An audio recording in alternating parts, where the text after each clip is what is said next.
So let's move on to the next slide. We'll carry on now from here. And we can, yes, we can close the box for the moment. Thank you so much for sharing. That is so nice.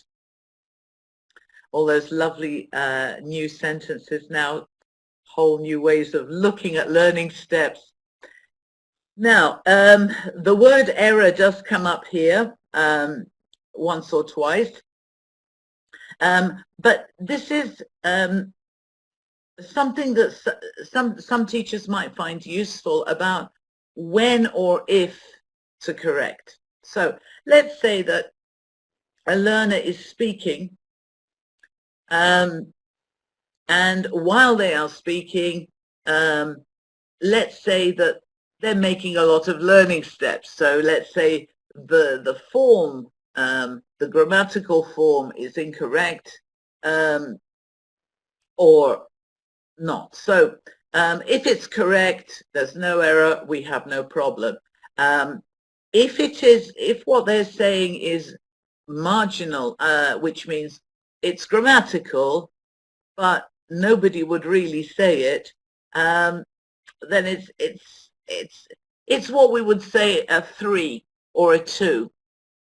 And if the form, like you remember those sentences I showed you, keyed, for example, the word keyed, or runned, or panicked, is it acceptable? Well, okay, as a teacher we'll say no, it's not, it's an error. The next question that we need to ask is, does this error block comprehension? And if the answer is no, it doesn't block comprehension, then the next question to ask is, does it result in listener irritation? Sometimes a mistake, it's clear what the person means, but you know, it's like the famous Fatih Terim and that wonderful broadcast, you know, I never look to the front, or I look to the back, or the other way around. Does it result in listener irritation? Yes, people get irritated. So if you feel, okay, it's not blocking comprehension, but it's irritating me, it's annoying me, it's annoying other people, this is a priority 3 mistake, which means don't interrupt, don't correct immediately. It's not necessary. We will deal with it as a priority 3, which means later. If it blocks, doesn't block comprehension, but again, it's a 2, it's a 1 kind of mistake. Again, we can understand what the student is saying, as we did in some of those sentences. It's maybe a 1, maybe it's a 2. Then we will deal with it as a priority 2 mistake, and only if the error blocks comprehension, then it makes this particular learning step more important. We need to correct this learning step because nobody can understand, communication is blocked, and this makes the error a high priority. So we need to correct immediately. So only if communication is totally blocked do we correct immediately when the students are speaking. If it irritates people, including yourself, it's a little bit later on, maybe near the end of the lesson or the beginning of the next lesson. And if there's no irritation, everybody understands, it might be a little spelling mistake, it might be a little pronunciation mistake, then no treatment necessary. Leave it for priority 3. You can deal with it one day in the future, or the student might be able to correct it themselves. We can't work on every single learning step that every single student makes, so we need to prioritize.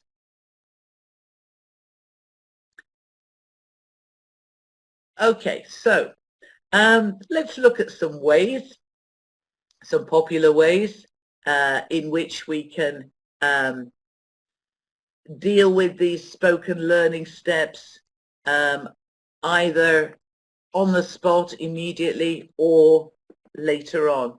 So one way that we can help students to focus on their own learning steps and correcting their own learning steps is the finger correction method. So, for example, one of the sentences earlier on was he keyed the door. So we would say, okay, he keyed the door. Okay. He keyed the door. Or if there's a word missing, again, we might say he keyed door. We might say he keyed door. Keyed door. So we're looking for the. We're showing them there's a word missing. So one way that we can do this in quite a sort of scaffolding way, in a supporting way, is to help students to find their own learning step using this kind of finger correction way. We can use it as well to show when we combine words together, or if there's a word missing, etc., etc. Another way, of course, which I think many of us do, is to use our facial expressions, our gestures, so we can go, keyed the door, keyed. So we look as if we are not sure, and we're saying, we're repeating as well. Keyed, keyed. That's what we call echoing there. So very often there's a combination of techniques.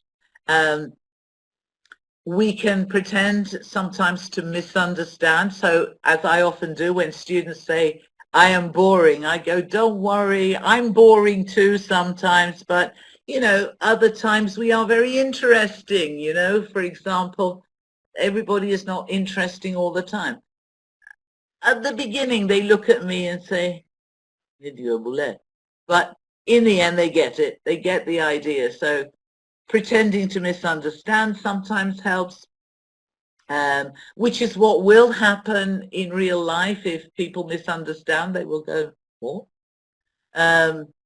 Sometimes reformulating in a very natural way, as if you were repeating. So if a student said, I runned and runned this morning, I can say, oh, wow, you ran, and were you on time? So it's the sort of çaktırmadan method where I'm repeating as if, and they pick up themselves very often and self-correct. Another way, if you, for example, students are working in pairs or in groups, or let's say they are giving a presentation and they are, let's say, repeating a particular word wrongly over and over again, you could sometimes write the word on a post-it. You could write the correct form on the post-it and maybe çaktırmadan, so that everybody doesn't see, you can just stick it near the student, near their notebook, near their desk, put it into their hand so that they can then see how to make their next learning step. So that's what we call hot cards. And of course, for mistakes or learning steps that the whole class is making, or many students are making, those are the ones which are second priority and the third priority. Those, as I said, later. So at the end of the lesson, or maybe in the next lesson, or maybe at the end of the week, whenever you have 20 minutes or 30 minutes, you can collect different students' learning steps anonymously, and you can play different games with them where they have to find the learning step, find the mistake, find the error, and they can do this either by playing noughts and crosses. They have to, maybe you could put all the different mistakes that you've heard and written down in your notebook over the week or over a few weeks, write them on the board, and then in teams, the students choose a square to put their nought or their cross, and they correct one of the sentences with a mistake on the board, and if they correct it correctly, then they get their noughts and crosses in the right place and they win. So it could be a game like that. It could be an auction. So, you know, you give them some pretend money and they bid. They say £5, £10, or 1,000 lira, 2,000 lira, 3,000 lira to try and buy the correct sentences. So you would need to put on the board correct and incorrect sentences, and then different groups of students bid for the correct sentences, and they spend their pretend money, and then later on we reveal to them whether they have spent their money on a good sentence or a bad sentence with a bad learning step in it. We can also play the buzzers game that I've shown you in many other sessions. Again, teams working with their noisemakers, taking it in turn to represent their team and correct the mistake. And also, if inshallah, if they all come together at school in September, and they all come with their fly swatter or their boxing glove, then you can have a whole load of sentences on the board, and you read it out and they have to hit the incorrect word. You can focus on verbs, you can focus on prepositions, you can focus on nouns, you can focus on anything you want, and I think this will be time well spent. So it'll be a game, they will be motivated, but at the same time you will be working on common mistakes for the whole class, and not stopping students in the middle of speaking to correct them, but collecting all the mistakes from the class, putting them together, and then playing a nice game with them every so often. So those are some very positive, motivating ways of dealing with spoken learning steps. And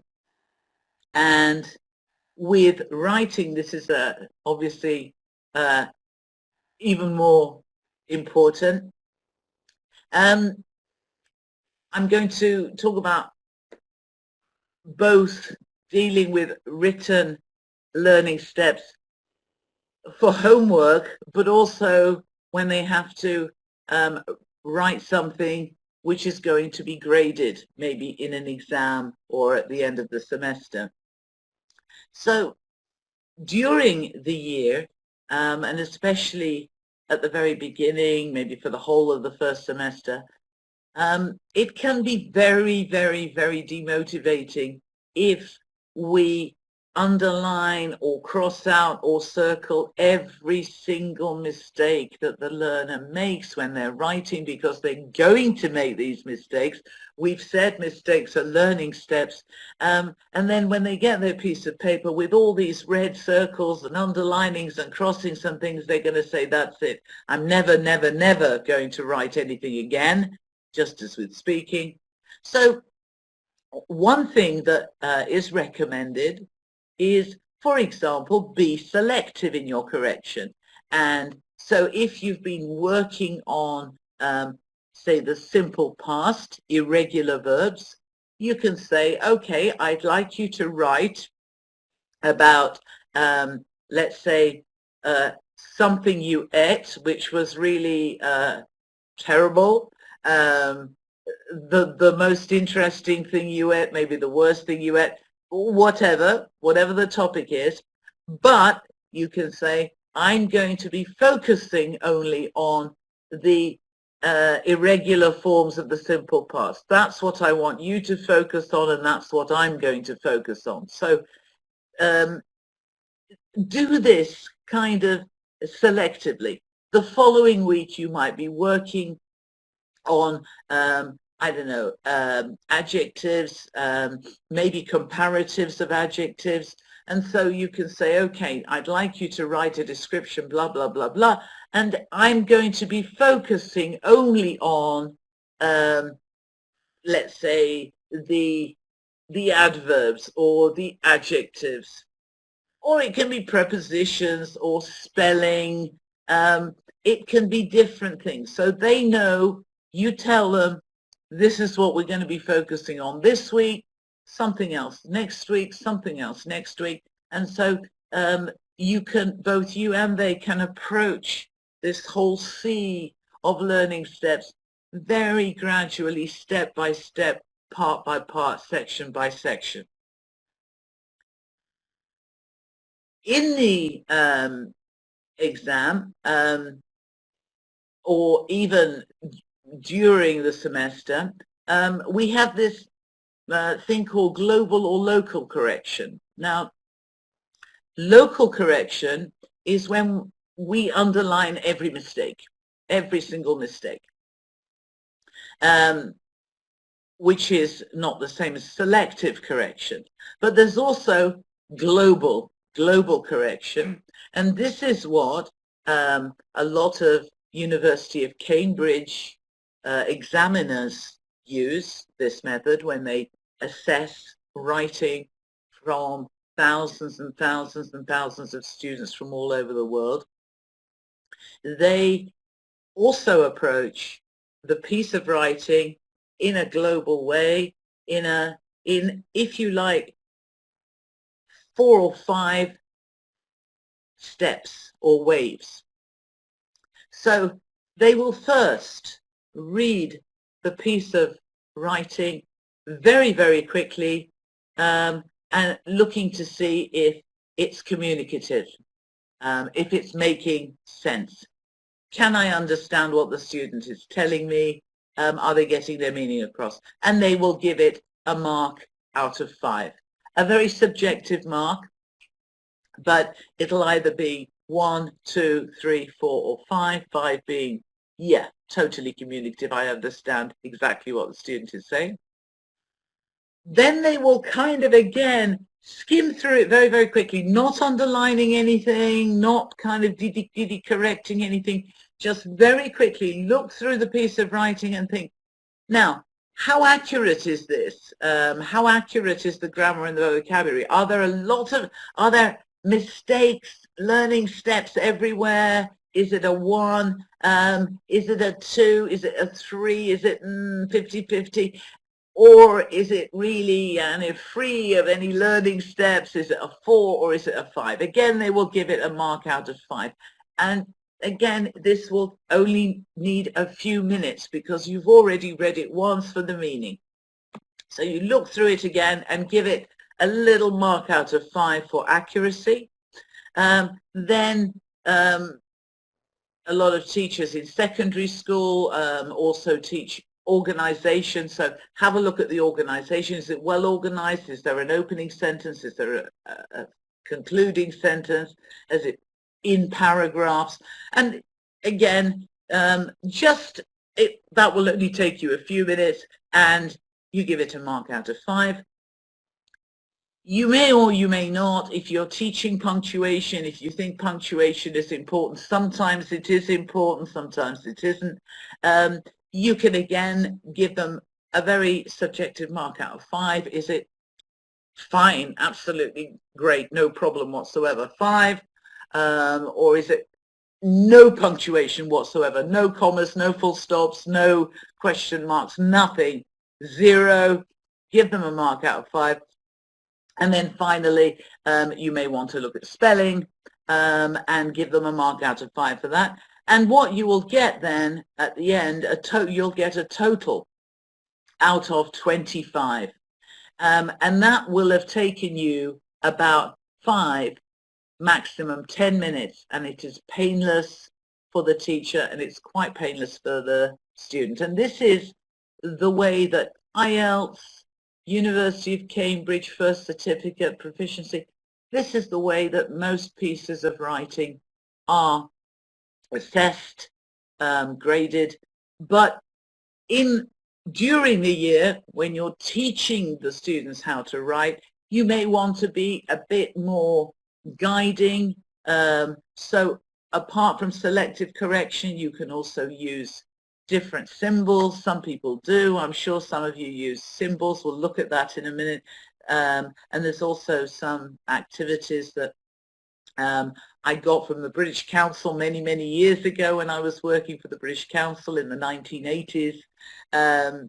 And generally, the idea is to show students that writing isn't just go home, write something, give it to the teacher covers it in red marks, gives it back, and you throw it away. That it's a process, that it's something that they can do together with you. They can give it to you once, they can give it to you twice, they can work on it. Quality is more important than quantity. And also, don't forget to highlight the positive in their writing. Remember stress management. Accentuate the positive.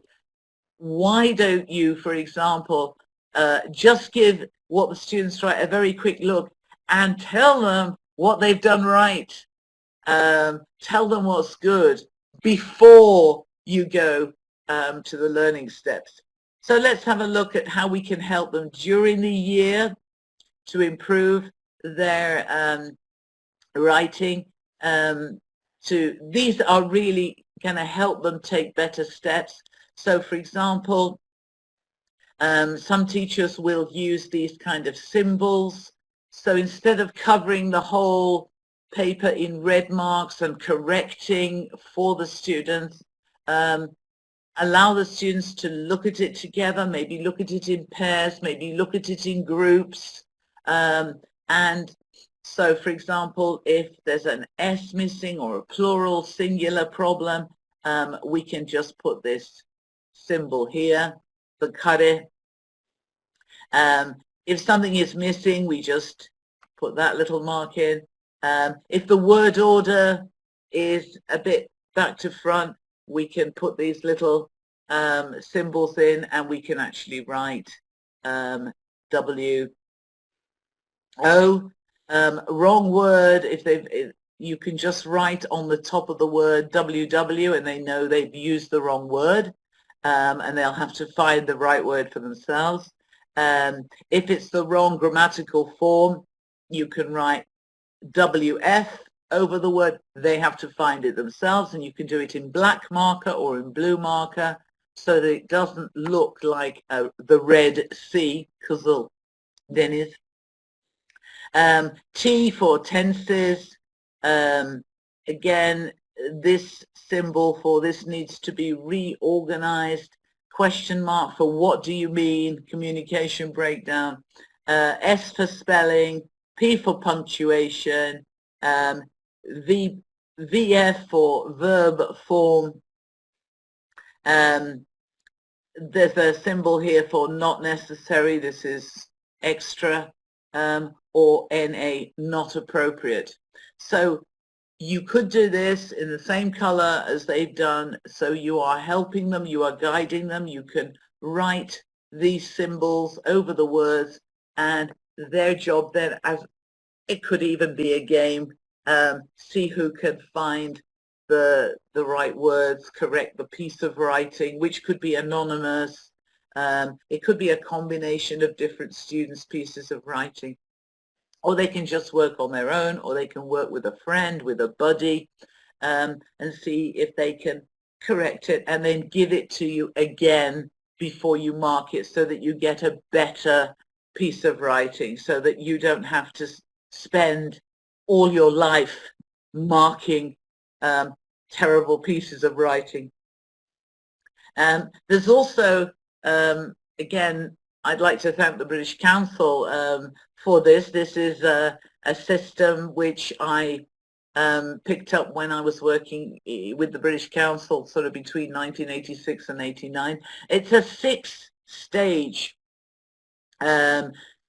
way of dealing with learning steps, and it's very good, I think, from Orta right through to the end of Lycée.